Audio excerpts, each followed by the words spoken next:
kajian kitab fikih Bulughul Maram, dan kita sudah sampai pada pembahasan tentang nikah, dan kita masuk pada bab pembahasan tentang li'an. Apa sih li'an itu? Li'an itu diambil dari kata-kata la'nat. Maka yang dimaksud li'an adalah ketika ada kasus seorang suami menuduh atau mengatakan istrinya berzina, sementara suami tidak punya 4 orang saksi bahwa istrinya berzina. Nah, maka caranya suami untuk menegaskan bahwa betul-betul istrinya berzina, dia bersumpah 4 kali sumpah bahwa dia benar dalam dakwaan bahwa istrinya berzina. Kemudian sumpah yang kelima ditambahkan bahwa dia siap mendapat laknat Allah kalau bohong. Nah, maka disebut li'an karena itu. Kemudian si perempuan atau si wanita ini, kalau dia juga menolak tuduhan bahwa dia berzina, maka caranya dia bersumpah 4 kali sumpah juga bahwasanya suaminya bohong, dan dia siap mendapatkan murka Allah kalau memang suaminya benar. Nah, ini namanya li'an, saling apa? Melaknat. Tentang masalah li'an, antum bisa baca ayatnya pada Al-Quran surah An-Nur ayat 6 dan seterusnya.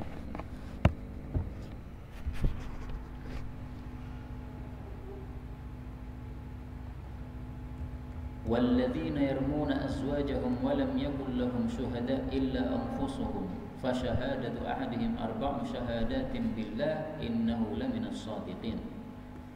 Suami menuduh istri berzina, tidak punya bukti atau saksi 4 orang, maka sumpah 4 kali bahwasanya saya benar bahwa istri saya berzina. Wal khamisatu anna la'natallahi 'alaihi in kana kadzibin. Demi Allah, saya sumpah, saya siap mendapatkan laknat Allah kalau saya bohong. Wa yadra'u 'anha al-'adzab an tashhada 4 syahadatin billah innahu laminal kadzibin. Istri bisa menolak hukuman rajam terhadapnya dengan cara bersumpah 4 kali sumpah, demi Allah, suami saya bohong. Wal khamisata anna ghadaballahi 'alaiha in kana minas shadiqin. Sumpah yang kelima, demi Allah, saya siap mendapatkan murka Allah kalau memang suami saya adalah benar bahwasanya berzina saya. Nah, Bapak Ibu rahimani wa rahimakumullah, inilah yang akan kita bahas pada sore hari ini ya, tentang li'an atau disebut juga mula'anah atau disebut juga tala'un, yang artinya adalah saling melaknat antara suami dan istri karena suami menuduh berzina sementara istrinya tidak terima. Sudah tampil ya? Baik. Kita baca hadis 1106 dalam kitab saya. Qala al-muallif rahimahullahu taala wa nafa'ana bihi wa bi 'ulumihi fid dharain amin. Wa 'an ibni Umar aidan anna Rasulullah sallallahu alaihi wasallam qala, bersabda, lil mutala'inain, kepada suami istri yang saling melaknat tadi, hisabukuma, hisab kalian berdua, 'ala Allah taala, atas Allah, Allah yang akan menghisab. Ahadukuma, salah satu dari kalian berdua, kadzib, pasti ada yang bohong ya, ada kalanya suami yang bohong menuduh istrinya, ada kalanya istri yang bohong tidak mengakui zina. La sabila, tidak ada jalan, laka, untuk kamu wahai suami, 'alaiha, terhadap istrimu. Maksudnya diceraikan secara abadi ya. Yang dimaksud tidak ada jalan, maksudnya kamu sudah cerai dari istrimu secara abadi. Qala, maka suami mengatakan, ya Rasulullah, wahai Rasulullah, mali, harta saya. Maksudnya mahar saya dulu sudah saya berikan 15 juta, masa enggak kembali? Qala, maka beliau bersabda, in kunta, jika engkau itu shadaqta 'alaiha, kamu jujur terhadapnya. Jujur maksudnya betul-betul istrinya berzina. Fahuwa, maka dia mahar itu bimastahlalta, dengan apa yang engkau sudah halalkan min farjiha, dari farjinya. Maksudnya kamu kan sudah mengumpuli istrimu. Nah, maharmu itu nggak bisa balik karena itu sebagai ganti dari kamu menjadikan dia sudah nggak perawan lagi. Wa in kunta kadzabta 'alaiha, dan kalau kamu itu dusta terhadapnya, yaitu menuduh dia berzina padahal tidak berzina, fadzaka ab'adu laka minha, maka itu lebih jauh untuk kamu terhadapnya. Maksudnya lebih jauh untuk kembalinya mahar nggak mungkin. Sudah kamu tuduh, kemudian keperawanannya sudah kamu ambil, masih kamu ambil maharnya lagi, nggak mungkin. Nah, maka dari kasus ini kasusnya di masa Nabi cuma satu kali, Pak. Tidak ada mula'anah di masa Nabi kecuali satu kasus saja. Seorang sahabat Nabi bernama Hilal bin Umayyah dengan istrinya. Nah, kemudian Nabi SAW memutuskan bahwasanya la sabila laka 'alaiha, kamu sama istrimu sudah cerai abadi, nggak bisa kembali. Ini pendapat mayoritas ulama. Kalau sudah terjadi mula'anah, maka suami dengan istri tadi tidak bisa kembali secara abadan selama-lamanya. Meskipun suaminya kemudian mengatakan, saya bohong, saya sekarang mengakui bahwa saya hanya menuduh istri saya tobat sekarang, saya mau balik kepada istriku, nggak bisa.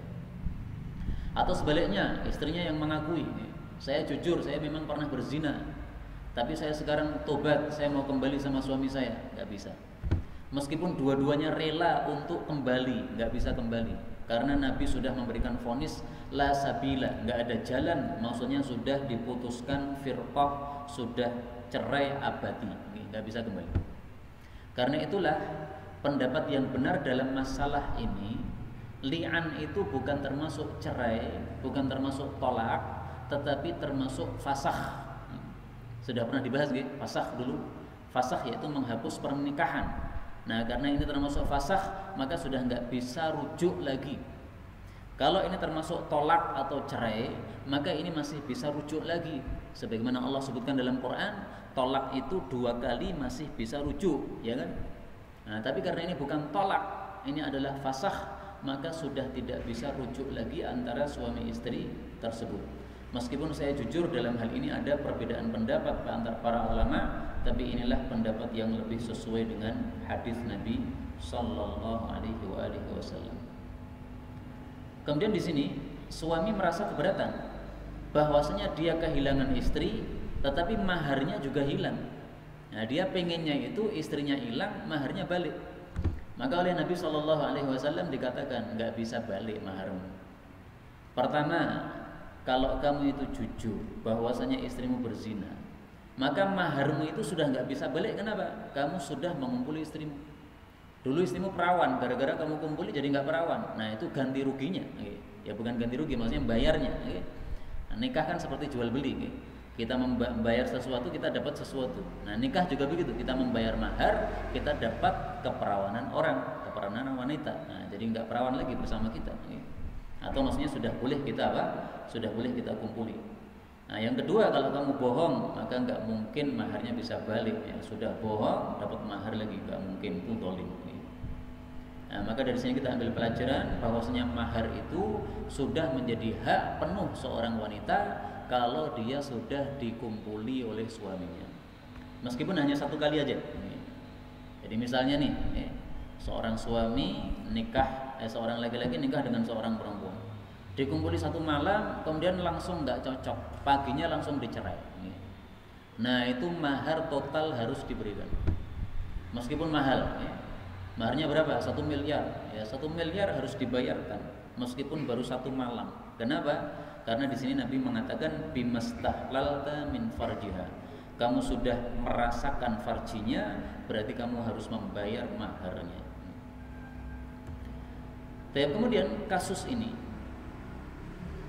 kita bertanya-tanya, sebenarnya sahabat Nabi yang benar ini, yang jujur ini siapa ini? Suaminya apa istrinya? Dan juga kita tahu dari kasus ini ternyata sahabat Nabi yang kotor atau jelek seperti ini juga ada. Tapi jangan kita kemudian mengatakan memvonis bahwasanya kita lebih baik daripada sahabat Nabi. Enggak, ini kan kasus satu saja, Pak. Maka jangan satu kasus kemudian menilai seluruh para sahabat. Enggak. Dan para sahabat itu kalau mau kita nilai dengan kita, mau dinilai apanya? Nggak ada nilainya. Itu sama dengan kita menilai antara seorang dosen, seorang profesor dengan anak TK. Nggak bisa dibandingkan. Para sahabat Nabi itu sudah lelah membela Islam bersama Nabi SAW sampai akhirnya Islam tersebar ke seluruh muka bumi sampai di Indonesia. Ini kalau nggak ada para sahabat yang membela Nabi, nggak bakal Indonesia ini kenal Islam. Ada seorang sahabat Nabi, dia selalu ikut perang bersama Nabi SAW. Dia katakan seluruh anggota tubuh saya ini sudah kena pedang. Matanya kena pedang, perang, pedang-pedangan Pak. Telinganya, hidungnya, bahkan dia mengatakan farji saya juga kena pedang. Nah, kita kena apa anggota tubuh kita ini untuk membela Islam? Belum kena apa-apa. Maka dibandingkan dengan sahabat Nabi, nol. Nggak ada nilainya kita di hadapan Allah Subhanahu wa taala kalau mau dibanding-bandingkan dengan sahabat Nabi sallallahu alaihi wasallam. Nah, sekali lagi kembali ke sini, ini kisahnya hanya satu kasus, jangan menilai seluruh sahabat dengan penilaian yang buruk seperti ini. Nah, kita ingin tahu siapa yang benar, suaminya apa istrinya? Yang jujur ini suaminya apa istrinya? Nah, ternyata ada jawabannya, Pak. Hadis 1107. Wa an Anasin dari Anas, anna Nabiyya sallallahu alaihi wasallam qala, absiruha, lihatlah wanita yang dituduh zina tadi. Fa in ja'at, kalau dia datang maksudnya melahirkan, ya, datang membawa anak. Bihi, dengannya, yaitu dengan anak. Abyadha, putih kulitnya. Sabiton, sempurna rupanya. Jadi bayinya bayi yang bagus, yang sempurna. Fahuwa, maka bayi tersebut li zaujiha, milik suaminya. Berarti dia tidak zina, suaminya yang bohong. Tetapi wa in ja'at, kalau ibu tadi datang membawa bihi, bayi akhal, yang akhal itu adalah bagian bawah matanya ini hitam seperti bercelak, padahal nggak pakai celak. Bagian bawah matanya apa? Kelihatan hitam seperti bercelak, padahal tidak bercelak. Ja'dan, dan dia itu cebol, ya, pendek badannya. Fahuwa, maka dia bayi tadi lilladzi, bagi orang yang, bagi laki-laki yang ramaha bihi, dia sudah menuduh istrinya berzina dengan orang tersebut. Roma itu artinya apa? Menuduh, ya. Hadis muttafaqun alaih. Nah, jadi Nabi dapat wahyu, Pak. Tetapi wahyunya ini sebenarnya masuk akal. Masuk akalnya gini. Nabi SAW melihat ini orang laki-laki suaminya ini sifatnya adalah kulitnya putih, kemudian bentuknya bagus, nih, orang yang ganteng. Sementara laki-laki yang berzina dengan wanita tadi itu sebaliknya, nih, wajahnya nggak ganteng, sininya kelihatan hitam begitu, kemudian orangnya cebol, pendek, jelek. Maka Rasulullah SAW katakan, ini nanti kalau mirip dengan bapaknya, nah berarti memang itu anaknya bapaknya. Tapi kalau mirip dengan orang yang dituduh berzina, berarti memang dia betul-betul berzina. Ini kan masuk akal ini. Biasanya seorang anak itu memang menyerupai bapaknya atau menyerupai apa? Ibunya. Nah, Nabi katakan, ini nanti Allah akan tetapkan menyerupai bapaknya.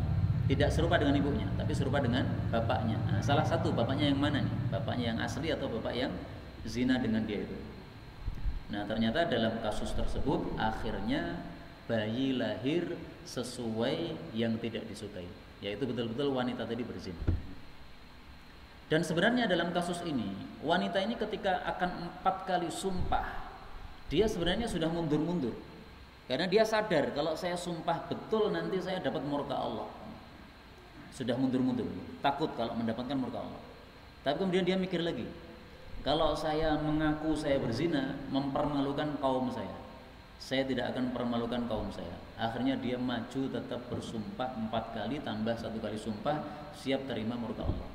Ya udah, itulah berarti menunjukkan bahwa perempuan tadi berzina. Tapi kemarin di Masjid Amanah sudah saya sampaikan bahwasanya ada 3 konsekuensi kalau terjadi li'an ini.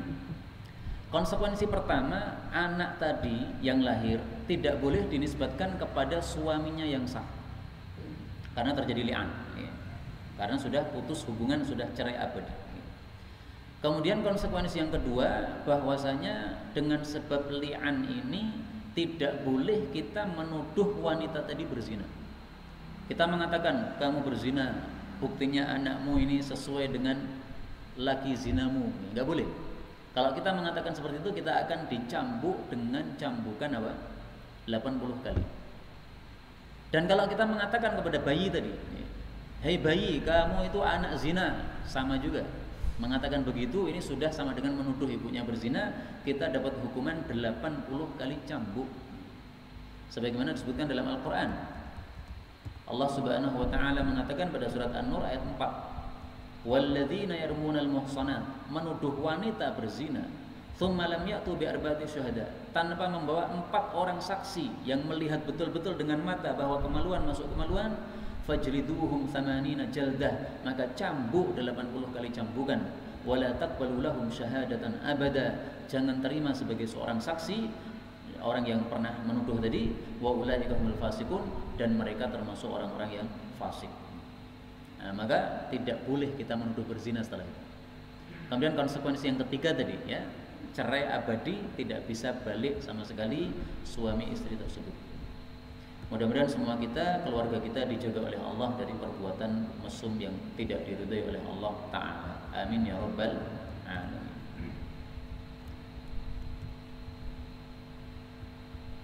Hadis berikutnya 1108.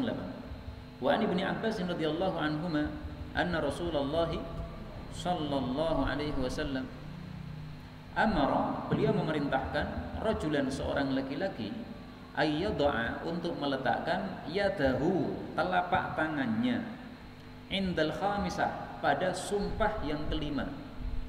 Diletakkan di mana? Ala fihi, di atas mulutnya laki-laki tadi, laki-laki yang sumpah tadi. Wa qala, beliau bersabda, innaha, sesungguhnya sumpah yang kelima ini, mujibah, memastikan. Maksudnya kalau kamu bohong, kamu pasti dapat laknat Allah Subhanahu wa taala. Hadis diriwayatkan oleh Abu Dawud, Nasai, dan rawi-rawinya thiqah. Nah, ini adalah adabnya seorang hakim. Seorang hakim yang menerapkan hukum li'an terhadap suami istri yang menuduh berzina tadi, itu hendaklah dia jangan cepat-cepat untuk melakukan li'an, tapi pelan-pelan. Pelan-pelannya bagaimana? Laki-laki panggil dulu, dinasihati.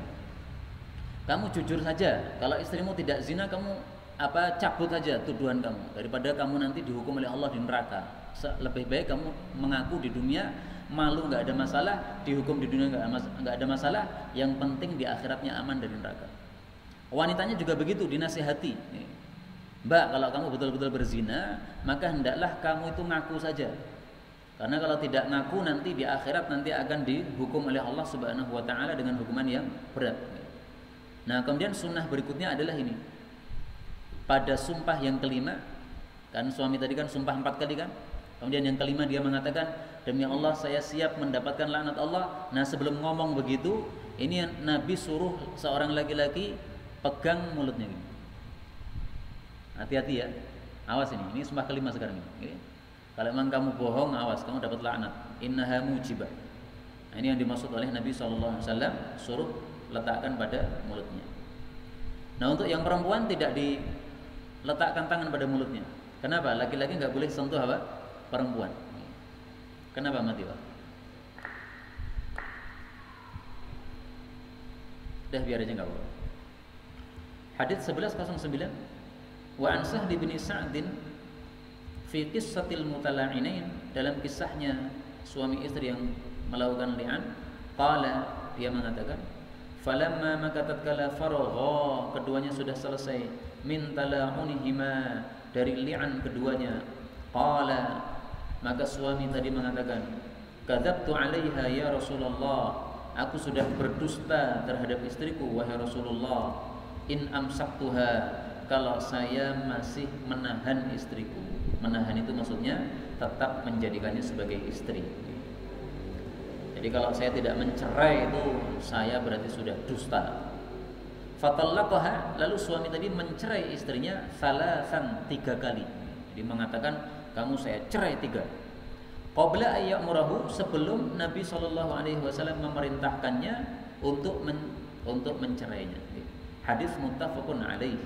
Hadis ini sahih. Nah, ini sikap suami yang mengatakan ini Ini menunjukkan bahwa dia jujur. Saya jujur betul-betul. Kalau saya masih mau dia sebagai istriku berarti saya bohong. Saya nggak mau. Ya. Oh, ini udah wanita kotor, udah zina sama orang, saya nggak mau lagi. Udah bekasnya orang, saya nggak mau lagi. Nah, dia kemudian mengatakan kamu saya cerai 3. Tapi kata-kata saya cerai 3 ini nggak ada gunanya.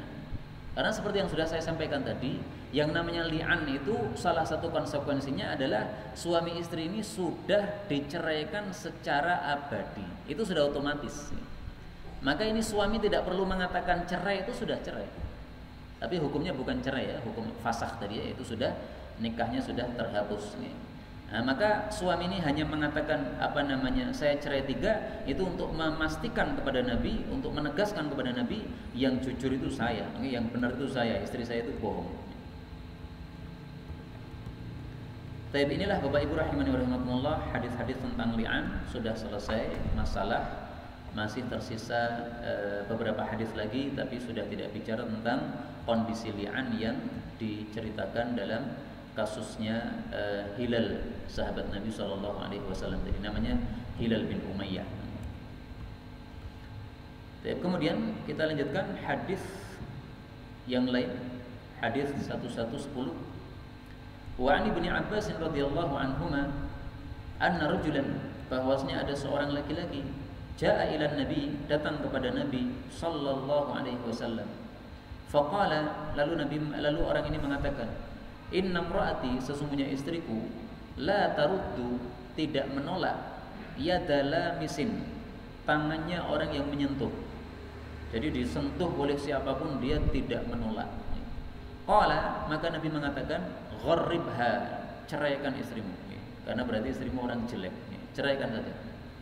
Qala, suami tadi mengatakan, akhafu, saya khawatir, antatba'aha, bahwasanya membuntutinya nafsi, jiwaku.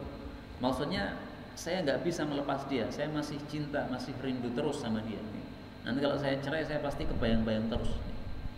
Qala, Nabi mengatakan, ya sudah, fastamti' biha, silahkan kamu bersenang-senang dengan istrimu, maksudnya tidak dicerai.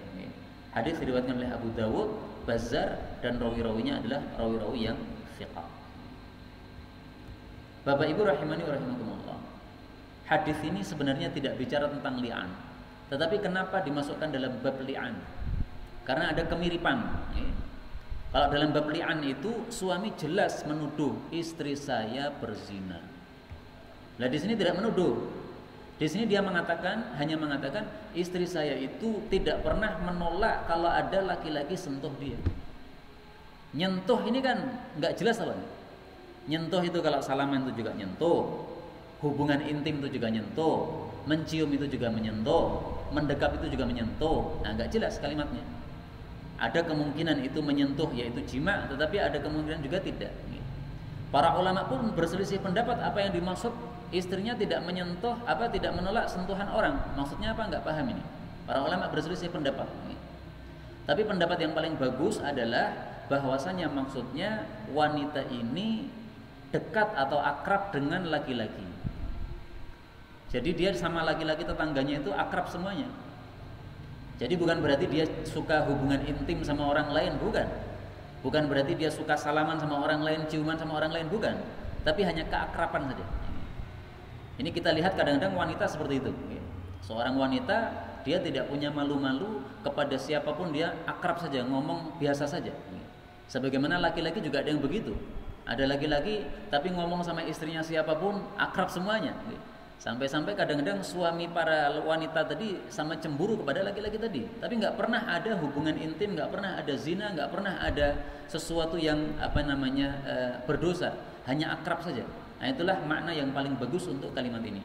La taruddu yadalamis, tidak menolak tangannya orang yang menyentuh, yaitu menyentuh dengan perkataan, menyentuh dengan pergaulan, menyentuh dengan apa istilahnya itu, ya ngobrol dan sebagainya. Bukan menyentuh betul-betul, bukan.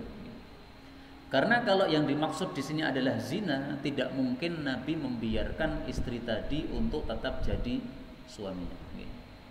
Kenapa saya katakan begitu? Karena ada hadis yang lain. Hadis tentang ad-dayuth. Ad-dayuth itu membiarkan istri berzina, serong, serapopo, bujuku, selingkuh, rapopo. Mungkin juga dia dalam hati mengatakan aku dewe yo selingkuh. Nah, makanya dia biarkan apa? Istrinya selingkuh. Salasatun, ada 3 orang qad harramallahu alaihimul jannah. Allah haramkan masuk jannah, enggak bakal masuk jannah. Siapa saja mereka? Mudminul khamr, orang yang minum minuman keras terus, enggak mau berhenti. Wal 'aq, orang yang mendurhakai orang tuanya. Wad dayyuth, dan suami yang dayyuth. Siapa yang dayyuth itu? Alladzi, orang yang yuqirru fi ahlihi, mengakui pada istrinya, yaitu membiarkan pada istrinya al-khabath, perbuatan zina atau selingkuh. Hadis riwayat Imam Ahmad, derajatnya sahih. Nah, ini jelas hadisnya menunjukkan bahwa kalau istri itu selingkuh, zina sama orang lain, tidak bakal Nabi membiarkan suaminya masih menjadikannya istrinya. Wajib cerai. Kalau tidak cerai malah dosa. Jadi cerai itu kadang-kadang wajib, kadang-kadang makruh, kadang-kadang sunnah, kadang-kadang mubah, tergantung kondisi. Nah, kalau istri berzina kemudian kita biarkan, kita rela, israfah mau berzina, kamu tetap jadi istriku daripada saya nggak punya istri, haram itu. Ya. Harus kita ceraikan kalau memang dia tidak mau berhenti dan tidak mau tobat. Ya. Kalau tobat ya nggak ada masalah ya, namanya orang tobat itu sudah bersih dari dosa-dosanya.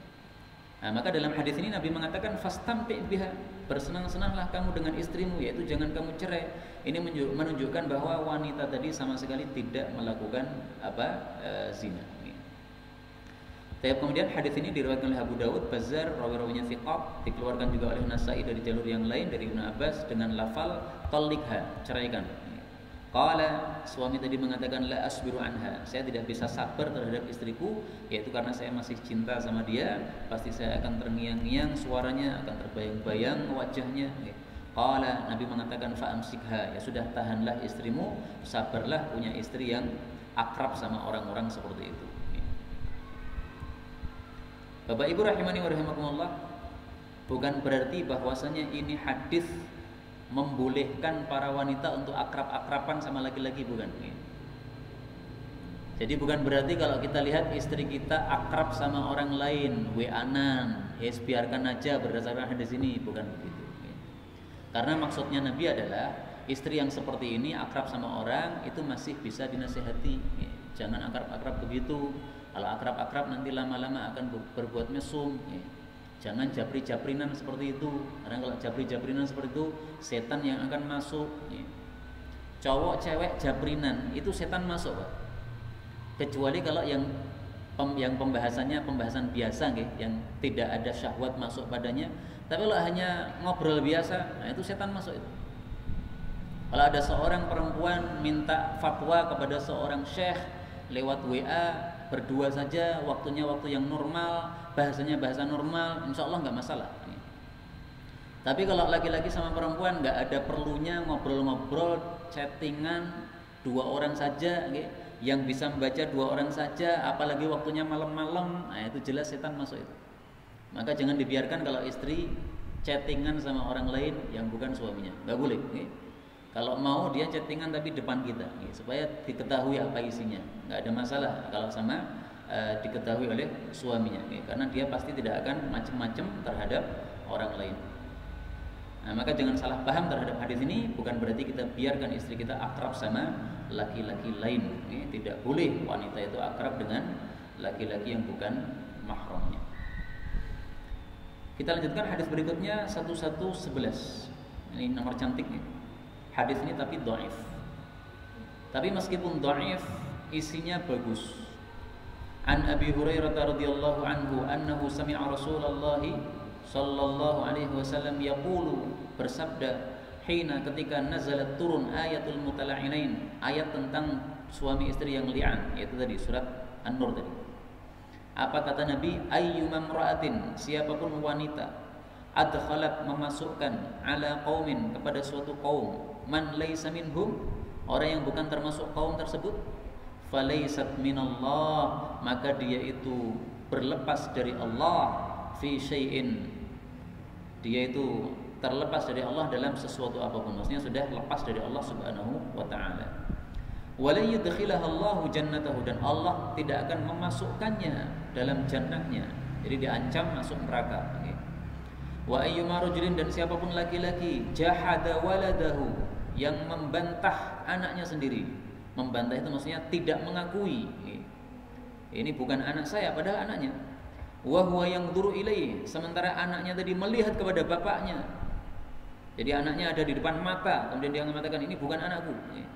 Maka ihtajaballahu anhu, Allah akan menutup diri dari orang tersebut. Wa fadhahahullah, dan Allah akan mempermalukan dia ala ru'usi, di hadapan kepala-kepala al-khalaiq, para makhluk semuanya, ya maksudnya di hadapan semua manusia. Al-awwalin wal akhirin, orang-orang awal maupun orang-orang akhir, yaitu nanti di akhirat di padang mahsyar. Hadis diriwayatkan oleh Abu Dawud, Nasai, Ibnu Majah, disahihkan oleh Ibnu Hibban, tetapi didhaifkan oleh yang lain. Tapi isinya bagus ya, dan tidak ada masalah isinya.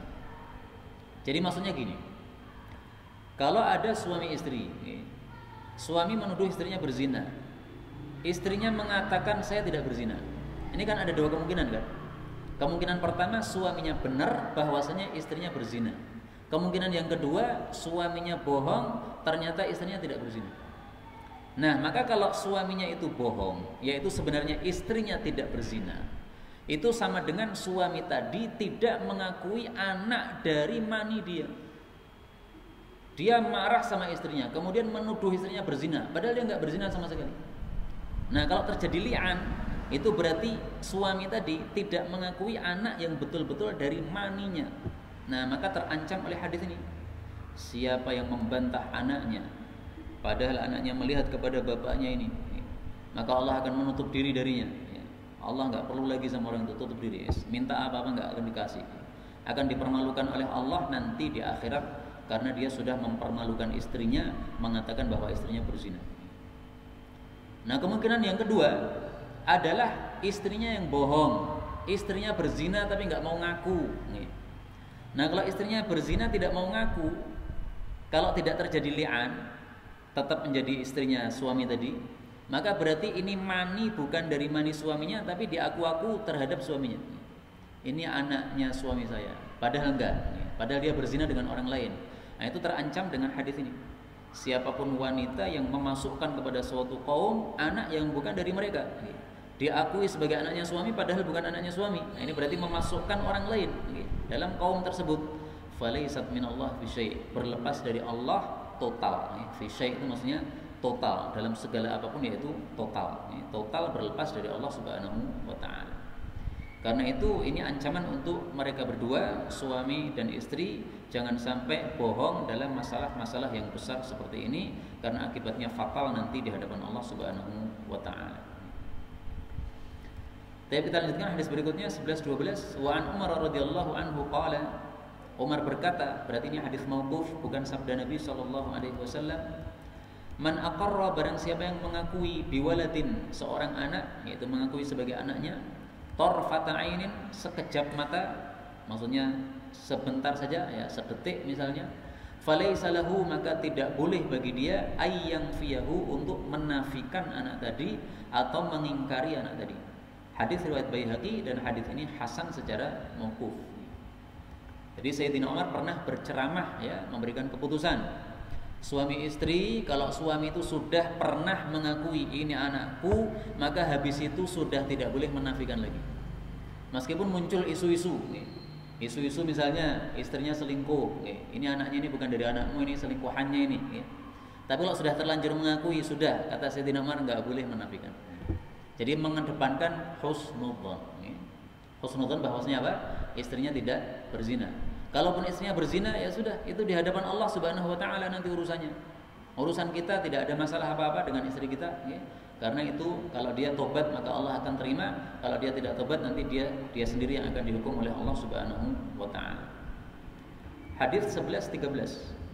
Wa Nabi Hurairah radhiyallahu anhu, ini kita cepetin aja karena masalah-masalah ini tampaknya tidak begitu urgent untuk kita.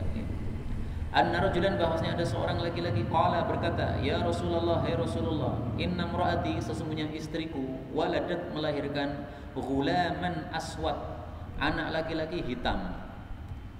Maksudnya apa? Istriku ini putih, saya ini putih. Nah, kok anaknya hitam? Piye niki? Ini ketoke, nah, kalau dilanjutkan deh, ketoke berzina nih. Tapi nggak dilanjutkan, Pak. Qala, maka Nabi bertanya, hal laka min ibil? Apakah kamu punya unta-unta? Qala na'am. Maka dia mengatakan, ya, saya punya unta-unta. Qala, Nabi bertanya, fama alwanuha? Apa warna-warna unta tadi? Qala, dia mengatakan, humrun, merah. Ya, kulitnya semuanya merah. Qala, Nabi bertanya lagi, hal fiha? Apakah pada unta-unta itu min awraq? Ada yang warnanya awraq. Awraq itu ya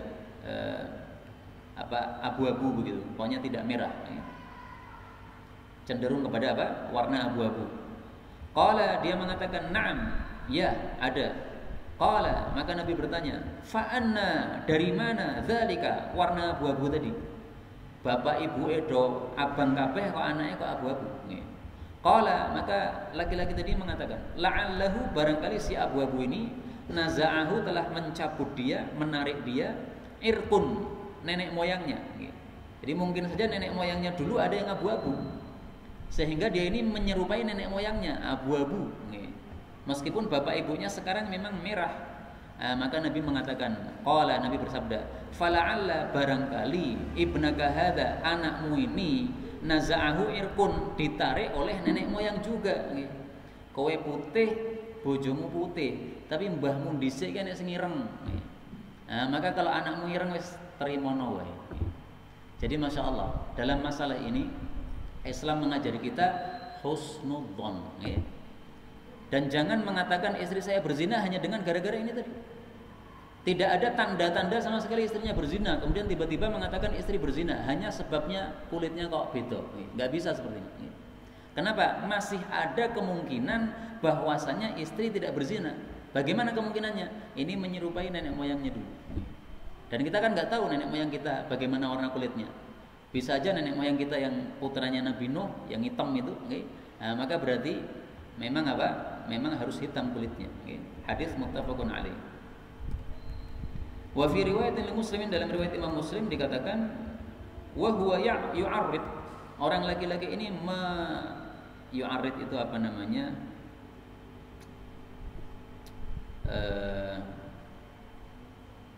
Ta'rid itu apa ya? Masya Allah, susah menerjemahkan. Bahasa Arabnya tahu nggak? Menyindir. Wa huwa yu'arrid, dan dia itu menyindir bi ayyang fiyahu, bahwasanya dia akan menafikan anaknya, ya, mengatakan ini bukan anak saya, ini anak zina.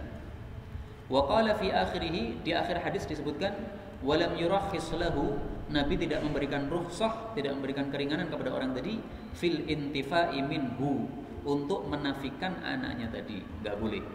Karena tidak punya dalil sama sekali bahwasanya istrinya berzina, tidak punya dalil sama sekali bahwasanya anak tadi adalah anak hasil zina. Bapak Ibu rahimani wa rahimakumullah, dari hadis ini pula kita diajari oleh Nabi SAW bahwasanya kalau ada beberapa kemungkinan, maka hendaklah kita ambil kemungkinan yang terbaik. Ada kemungkinan istri berzina, ada kemungkinan juga tidak berzina. Bahkan para ulama katakan, kalau ada 70 kemungkinan, yang 69 itu adalah kemungkinan jelek, tetapi satu kemungkinan adalah kemungkinan baik, maka kita ambil yang baik saja. Husnudzon. Apa sih susahnya husnudzon, Pak? Menyangka baik kepada orang, susahnya apa? Kita melihat seseorang melakukan sesuatu, bisa ditafsiri jelek, tapi bisa ditafsiri baik. Udah, tafsiri baik saja. Jangan mudah-mudah untuk mentafsiri jelek. Gara-gara kita itu mudah mentafsiri jelek terhadap sikap orang, itulah yang menyebabkan permusuhan antar kaum muslimin. Orang melakukan sesuatu tafsiri jelek, ngomong sesuatu tafsiri jelek, nulis sesuatu tafsiri jelek, akhirnya perang terus. Jadi menafsirkan jelek terhadap sikap orang atau perbuatan orang atau perkataan orang atau tulisan orang, itu sebenarnya adalah sumbernya dari setan. Setan yang membisikkan kepada kita tafsir-tafsir jelek tadi, sehingga muncul permusuhan di antara kaum muslimin. Mari saya bacakan hadisnya yang menunjukkan kepada hal itu. Kata kuncinya adalah at-tahrish. Inna syaitan qad ayyisa, setan udah putus asa, enggak mungkin lagi sudah ayyak budahul musallun, bahwasanya disembah oleh orang-orang yang mau salat seperti kita ini, ya. Udah putus asa, setan enggak mungkin lagi, ya. Walakin akan tapi setan enggak putus asa fit tahrish, untuk mengadu domba bainahum, di antara orang-orang salat. Hadis riwayat Muslim. Orang-orang salat ya kita-kita ini, gampang diadu domba. Kenapa? Ya karena kita menuruti setan. Bagaimana cara setan mengadu domba? Bisikkan suudzon tadi. Ada orang ngomong sesuatu tafsir jelek, akhirnya terjadi perpecahan, terjadi apa? Tuduhan kemudian menyebar kemana-mana. Maka segala sesuatu dalam Islam ini disuruh kita untuk tabayyun. Ada berita apa? Datangi langsung, tabayyun dulu. Ada berita kena COVID misalnya, tanya dulu langsung, datangi, betul nggak kena COVID itu? Karena ternyata banyak sekali berita-berita menyebar, tetapi setelah kita cek tabayyun ternyata sama sekali nol, tidak ada benarnya. Maka kejadian-kejadian di masyarakat ini yang kita lihat sekarang ini mengharuskan kita harus lebih berhati-hati lagi, jangan mudah-mudah menyebarkan berita kecuali kalau kita sudah benar-benar mengetahui yakin kebenarannya. Inilah yang dapat kita baca pada sore hari ini. Wallahu a'lam bishawab. Alhamdulillahirabbil alamin.